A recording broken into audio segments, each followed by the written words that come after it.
Hello everyone. तो कैसे हैं आप सभी? आई होप कि आप सभी अच्छे होंगे। इस वीडियो में हम एक तीर से दो निशाना साधने वाले हैं, यानी कि दो ऐसे टॉपिक जो आप सभी के बोर्ड एग्जामिनेशन के लिए बहुत ही फेवरेट टॉपिक है और इस टॉपिक के बारे में हम बात करने वाले हैं और इतने सिंपल तरीके से बात करेंगे, इतने सिंपल भाषा में लिख करके लाया हुआ हूं कि आपको तुरंत याद हो जाएगा। दो ऐसे मोस्ट इंपोर्टेंट टॉपिक के बारे में बात कर रहा हूं कि जो कि आपके बोर्ड एग्जाम में आते ही आते हैं। तो अगर सबसे पहले टॉपिक की बात करें तो लघु बीजाणु जनन व गुरु बीजाणु जनन में अंतर को बताएंगे, और दूसरा जो टॉपिक आपका है स्वपरागकण और परपरागकण के बीच अंतर। तो यहाँ पे आपको ये दोनों अंतर आपको ध्यान में रखने हैं। दोनों टॉपिक आप सभी के लिए इंपॉर्टेंट है।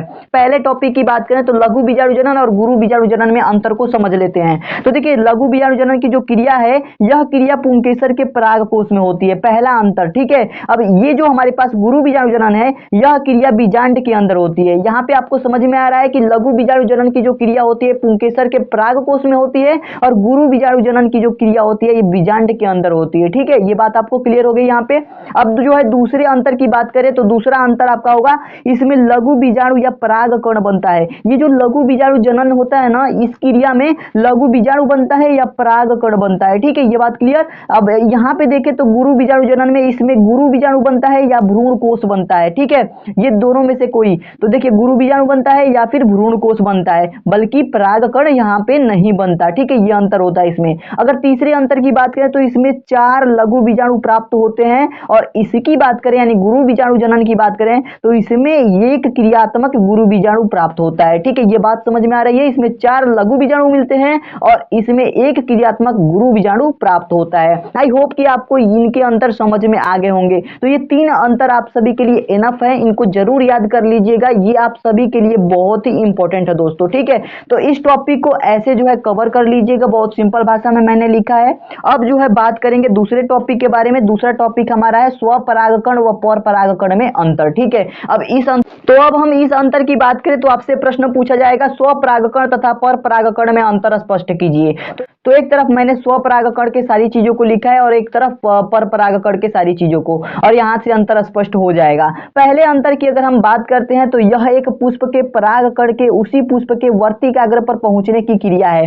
जो स्वपरागकण की क्रिया है ना, ये कौन सी क्रिया है? एक पुष्प के परागकण के उसी पुष्प के वर्तिकाग्र पर पहुंचने की क्रिया है, उसी पुष्प के। ठीक है, तो इसमें यहाँ पे ध्यान रखना है कि उसी पुष्प के वर्तिकाग्र पर पहुंच रहा है। और जो परपरागकण होता है, इसमें क्या होता है, यह एक पुष्प के परागकण के उसी जाति के दूसरे पादप पुष्प के वर्तिकाग्र पर पहुंचने की क्रिया है। तो ये क्या है हमारे पास, उसी पुष्प पे नहीं बल्कि उसी जाति के पुष्प पे दूसरा पुष्प होना चाहिए। ठीक है, उसी जाति के दूसरे पादप या पुष्प के वर्तिकाग्र पर पहुंचने की ये क्रिया होती है। तो इसलिए इसको परपरागकण और इसको स्वपरागकण कहा जाता है। इन दोनों में अंतर पहला समझ में आया कि नहीं? आप लोग कमेंट बॉक्स में जरूर बताइएगा ये सारी चीजें कि आपको समझ में आ रहा है कि नहीं आ रहा है। ठीक है, तो अगर टॉपिक की बात करेंगे तो अगला जो आपके पास जो अंतर है, इसमें प्रायः पुष्प द्विलिंगी होते हैं। यानी कि स्वपरागकण में जो पुष्प होते हैं प्रायः द्विलिंगी होते हैं, और परपरागकण की बात करें तो प्रायः पुष्प एक लिंगी होते हैं। यानी कि स्वपरागकण में द्विलिंगी और परपरागकण में एक लिंगी पुष्प होते हैं। ठीक है,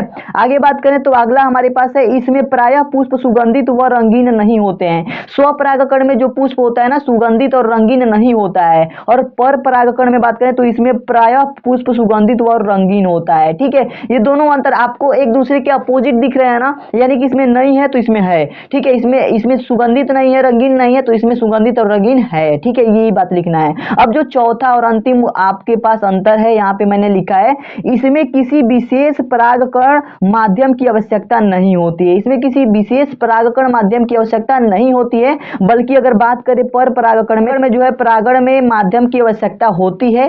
तो इसमें लिखना है, इसमें विशेष परागण माध्यम की आवश्यकता होती है। ठीक है, इसमें जो है आवश्यकता होती है। तो आई होप कि आपको ये टॉपिक अच्छे से क्लियर हो गए होंगे दोस्तों। यह दोनों टॉपिक मैंने बता दिया, दोनों के बीच मैंने अंतर बताया। आई होप कि आपको ये सारी चीजें क्लियर होंगी। इस वीडियो में यहीं तक रखते हैं, मिलते हैं एक नई वीडियो में। तब तक के लिए धन्यवाद दोस्तों।